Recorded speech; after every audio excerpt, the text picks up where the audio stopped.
Hello everybody, this is Toys R Us and welcome to another edition of What's Happening Wednesday. This is a weekly roundup show that I like to do on this channel, which again gives me the perfect opportunity to do exactly that. So obviously we've got all the excitement at the moment of the Hasbro designers dropping new figures from, I think it's Wave 4 of Legacy United, but in and around that we've still got lots of other things going on as well. Like this looks amazing. So this is via Fans Hobby, via TFW 2005. You can get these images on Fans Hobby's Facebook page as well. This is their take on a Nemesis Prime, which is of course a redeco of their Armada Optimus Prime. It's also got the red Saber team as well, which I'm sure you'll agree just looks spectacular. So good. There he is up against, of course, the original owners of that particular mold in the correct colours. But there's just something about a Nemesis colour scheme that for me just really works. Right, we saw some of these again yesterday. This is the last deco of this. This is the toy deco. So we've got some silver in it rather than just the normal, I suppose, gunmetal grey. I'm going to have to be really careful again with the alternate mode because it really doesn't like me posting these pictures and these videos with the pictures on. So as soon as we get to the alternate mode, I'll show it you very quickly, and I'm going to move away again very quickly from that. So what this is, guys, if you don't know what it is, it's Dr. Wu. It's a third-party company and they make Micromaster scale figures, and because they're not licensed by Hasbro or Takara, they can pretty much make exactly what they want, which is exactly why you can see they've got that alternate mode. So they're only about this big. I've got them on pre-order. I can't wait to review them on this particular channel. Right, Transformers 1, more toys. We're going to be inundated with these. It totally feels like Rise of the Beasts all over again. These are the battlers, so they also transform, but it also looks like you put your fingers in the things on the back and then you can obviously control them to make them battle each other. Until we get a bit more information on these, I don't know more than that, to be honest. They do look quite basic, which they will be. They're all the main characters again, which you'd expect. And as I said, they do actually transform. You can see there 5 steps to transform them. Looks like you're putting your fingers in, and I suppose it's a bit like the old-fashioned rock and sock 'em battle things. Right, Mexico City Optimus Prime statues. So not like the Transformers 1 statues we saw, which were small. These are more like the original ones, the huge ones that were around for Rise of the Beasts. It was so popular in and around, you know, Mexico, Peru, etc., that now there's a Hasbro City opening up in Mexico, and they've got these huge statues outside it. You've got the normal run-of-the-mill merchandise inside, you know, loads of different Transformer figures, merchandise such as magnets, etc. And again, it's just so good how, you know, how big the Transformers brand is, that it's literally worldwide now. We always knew it was going to be big and knew it was going to be popular, etc. But the fact that we're getting Hasbro City statues here, then everywhere, it's just, keep saying it, guys, but it's so true at the moment. It's the best time to be a Transformers fan. Right, this is also a new poster for Transformers 1. This is from, again, What's Going On in France. And here we can definitely tell that we pretty much knew anyway that obviously Megatron and Optimus are going to fall out at some point. So that poster, if you want to see it without the glare, is on TFW 2005, and it's via the Annecy Festival of Animation in France.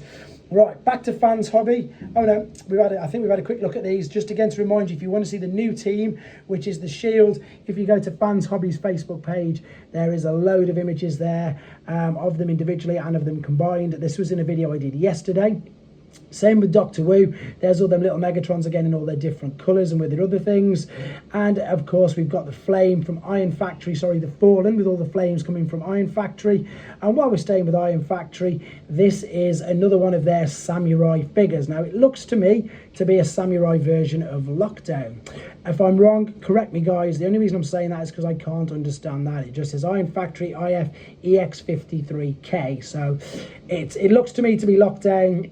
What they do, Ironfactor again is another third-party company. They're not licensed by Hasbro or Takara. You can get these images off Ironfactor's Weibo, like I've screenshotted them, and they like to use our favourite characters, but they put a bit of a spin on them. So this particular toy line they're doing at the moment is known as the Samurai line, and it looks great. I've reviewed Prowl. I've seen some of the other figures. They're very tempting to buy because exactly that, they're a different spin on our favourite and beloved characters. And this, as I say, I'm pretty sure is Lockdown. Right. This is probably one of my now most anticipated figures. I've had the amazing privilege of being able to review Swoop, which is amazing. This guy, as soon as I saw him, is definitely right up there though. So this is Straxus. Some naughty person again has managed to acquire one, and they shouldn't, so I'm not going to give you any credit to the person whose photos these are. I'm just going to show you a few of them, not all of them.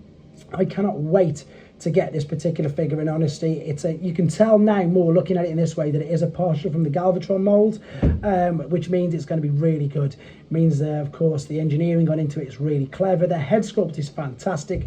The only downside with it being, you're going to see in a second, is it's a leader class figure price point, but because of the engineering and articulation, it means it's not the biggest figure, and you'll see that in a second with him next to Grimlock, which of course is the other comic book figure which towers over him. I think this alternate mode here though looks spectacular. Really like what they've done. It's so comic book accurate.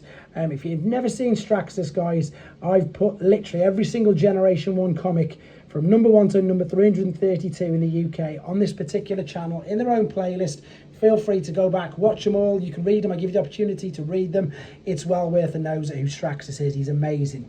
Right, we saw these yesterday, but we didn't get to see these as in-depth as this. So again, Mark Clonus' Instagram is the place to be right now.